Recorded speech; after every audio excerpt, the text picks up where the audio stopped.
দিদি, ভারতের জাতীয় পতাকা মারিয়ে কলেজের ভিতরে ঢুকছে বাংলাদেশে, এমন ছবি দেখছি, এত সাহস হয়ে গেল তাদের? মানে প্রথম কথা হচ্ছে যে খুবই সেটা খুবই একটা খারাপ কাজ। সেটাকে অত্যন্ত আমি মানে নিন্দা করি। আসলে ওখানে যে একটা মৌলবাদী শক্তির উত্থান হয়েছে সেটা আমরা বুঝতে পারছি। ওখানে মৌলবাদী শক্তিরা সরকার, ইউনিট সরকার আদালতের কাছে অ্যাপিল করেছে যে বাঙালি জাতীয়তাবাদ শব্দটাকে, ধর্মনিরপেক্ষতা শব্দটাকে সংবিধান থেকে তুলে দিতে হবে। যে বাঙালি জাতীয়তাবাদের জন্য তোমার জন্ম, বাংলাদেশের জন্ম, তুমি সেটাকেই তুলে নিতে বলছো। ভারত না হলে তো বাংলাদেশ তৈরি হতো না, সেখানে আমাদের দেশের জাতীয় পতাকা মারানো। সেটা নয়, কথাটা হচ্ছে যে বাংলাদেশের মানুষ মুক্তিযুদ্ধে অত বড় গণহত্যা, রাজাকারদের অত বড় গণহত্যা, পাকিস্তানের অত বড় গণহত্যা হিটলারের পর পৃথিবী দেখেনি। মুক্তিযুদ্ধে যত মানুষকে তারা মেরে ফেলেছে, ফলত ইউনূসের বাপ ঠাকুর দ্বারা তারা রক্ত দিয়েছে, ওখানে সাধারণ মানুষ রক্ত দিয়েছে।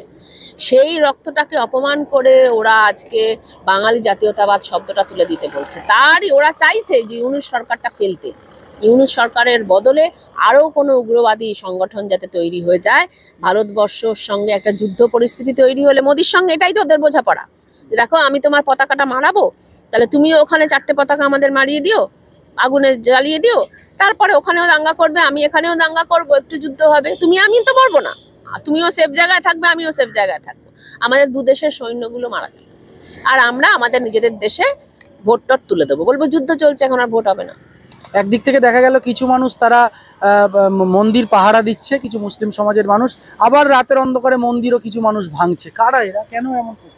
ওই যে ওখানে ওখানে হচ্ছে বিজেপির ভাইরা রয়েছে ওখানে। ওখানে যে কোনো হিন্দুর, বারবার বলছি, জয় শ্রীরাম বলার অধিকার আছে। ওখানে যে কোনো হিন্দুর ইসকন করার অধিকার আছে, ইসকন হোক বা ইসকনের সঙ্গে যারা বেরিয়ে গেছে তাদের সঙ্গে যে কোনো হিন্দুর করার অধিকার আছে।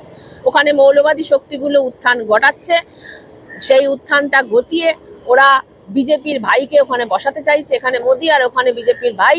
এটা যদি হয় তাহলে ওরা এই উপমহাদেশ জুড়ে যুদ্ধ করবে, মানুষের প্রাণ যাবে, দাঙ্গা করবে, মোদিও সেফ ঘরে থাকবে, মোদিও সুরক্ষিত থাকবে, আর ওখানে যে উগ্রবাদী সংগঠনগুলো তারাও সুরক্ষিত থাকবে। বাংলাদেশে মৌলবাদী শক্তির উত্থান আরো বেশি হলে ভারতের বিজেপি কিভাবে এখান থেকে সুবিধা নেবে? হ্যাঁ, কারণ ওখানে যে পরিমাণে উত্থান হবে সেই পরিমাণে পেট্রোপোলে দাঁড়িয়ে শুভেন্দু চিৎকার করবে। শুভেন্দুকে তার ও দেশে গিয়ে সৈন্য বাড়াতে হবে না।